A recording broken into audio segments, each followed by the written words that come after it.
जेना किछि दिन हेलाणी न्यूज कनक news channel रे गोटे वीडियो भाइराल होची जे अस्तरंग थाना पुलिस मते अरेस्ट करिछि बोली कि 420 रे मिस 420 बोली गोटे आछि जोटा कि सेथरे मु कोनसी इन्वॉल्व नाही कि मु अस्तरंगर अक्षर जानि कि मु अस्तरंग केबे जाइनी तणु करी कि ना जो जिनसटा होची मते सेथरे समस्त को फोन कॉल्स आछि समस्त मते क्वेश्चन भी करूछन जे एटा कोन जोटा मु ताधरे इन्वॉल्व नाही मु एति कि कनक न्यूज को रिक्वेस्ट करूछि जे से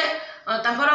मते एक्सप्लेनेशन दियंतु बा से जो सत्यासत्यता अछि अभियोगकारी बा अभियुक्तर सत्यासत्यता ना एड्रेस सब जिनस मते से दियंतु खाली मिस 420 कहि देला होबनी फोटो कहार आउछि कोन करूछि सेटा भी जानि नै मु जेतले तांको पचारली कि भाई ना मते उल्टा से माने कहउछंदी कोन ना आपनकर ना ताधेर अछि कि आपन काई एते रिएक्टेड होउछंदी बोली कि ए जिनस कनक न्यूज रु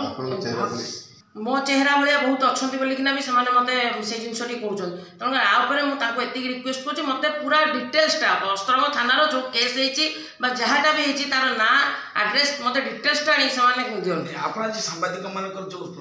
ये जिनसटा केवल कर कारण हूँ मो फ्रेंड रिलेटिव मो प्रोफेशनल लाइफ मो पार्टी सर्कल को ये जन देवा चाहूँगी से जो सन्देहटा रखी मोपर मुझे कौन प्रकार केस इनवल्व ना